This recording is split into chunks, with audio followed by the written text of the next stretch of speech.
Alright, here we go again. Here's meet my buddy, it is the cover.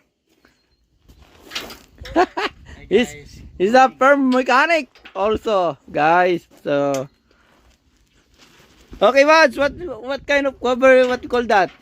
You change it. Chopper cover. Oh, chopper cover. Why we call the chopper cover? Cover. Oh, it's because they're chopping. It's not a chopping board, eh?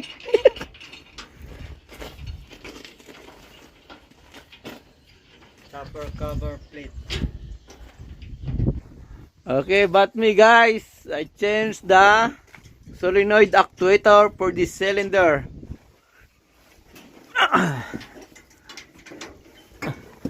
At here, this cylinder and pushing on here to tightening this belt to driving on here a big to driving over there on the auger inside this. So right now it's because it's not working, the actuator is broke. Okay, yeah. So yeah, so the actuator it's over there. Something broke my body. My body step it on the board on the actuator, so that's why it's already broke. Yeah guys, so the owner said it's not working on this auger. During we activated, it's giving a fault on the monitor.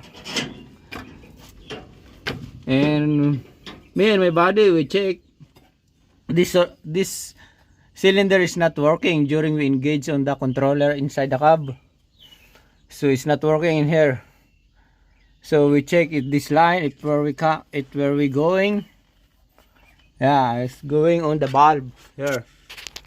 I'm gonna show you that kind of that bulb. Yeah, so this little hose is a supply, and the other one going in here is a return.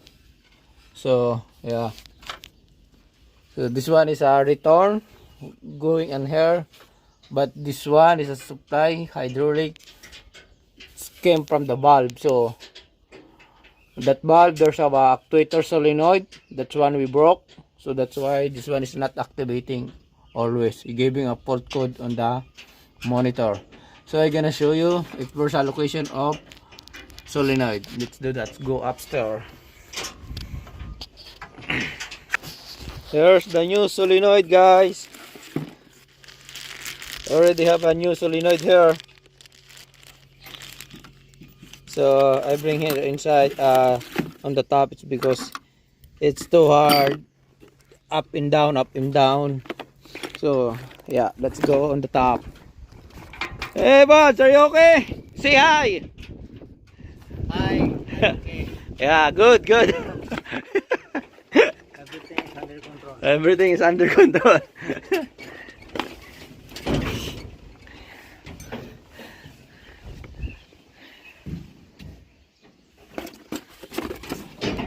Okay mga paps, so there we go.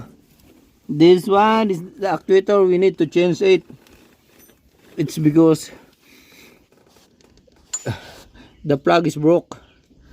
Yeah, so let's do to change it. Okay. Alright mga paps, so this is a new top view of that bulb. So you see the one solenoid actuator, it's broken. That's when we need to change it. Yeah, that's a actuator solenoid goes to the cylinder. Alright, so let's do that. I'm gonna show you how to torque that solenoid. Right mga paps, so that's only 2 bolt, Allen bolt, just 2 only. So that's need to remove this 2 Allen bolt and pull the actuator. Okay.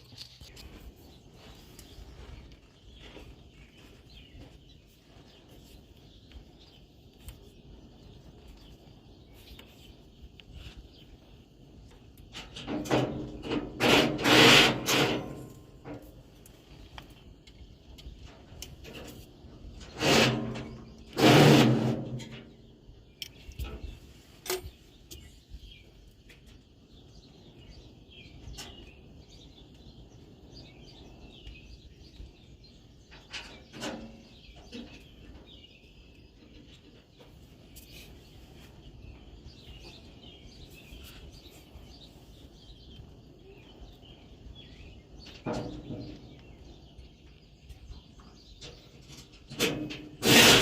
this is it. We already removed here. See?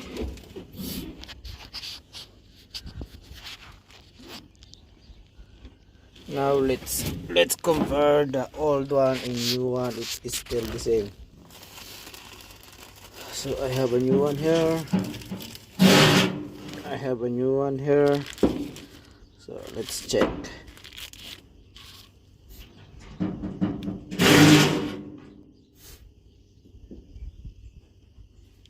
Should be good.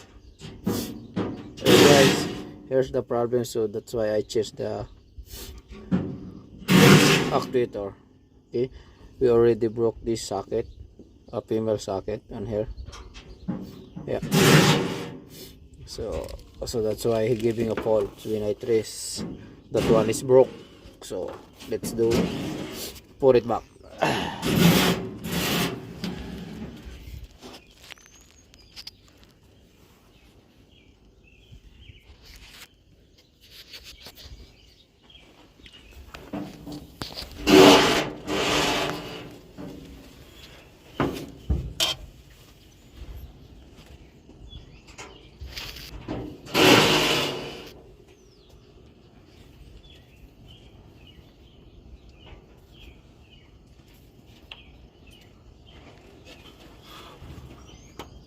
Alright, okay guys, so put it back the two bolt and took this old socket, just only press on here and pull, and then this one is put on this. Okay, that's good. So okay guys, that's it. So we're almost done. Everything is done. Okay, right now I'm here on the top.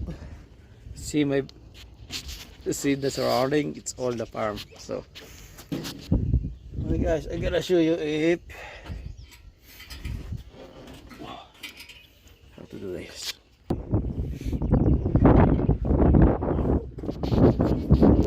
Okay guys, we are already inside. So this top is taken for all the seeds, all the harvest seeds you put on here, go out on here,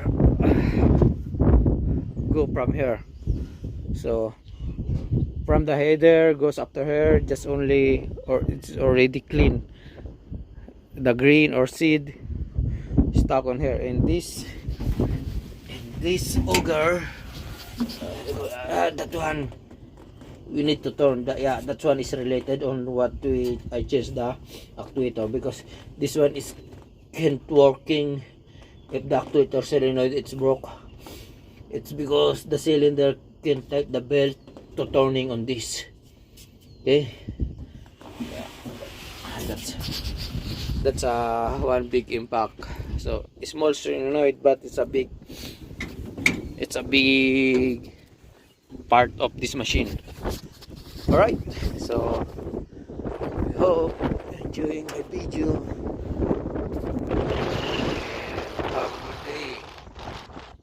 Alright guys, so let's try to test. Before, this one is not working on this chain, it's not turning. So let's do that.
it's mission accomplished.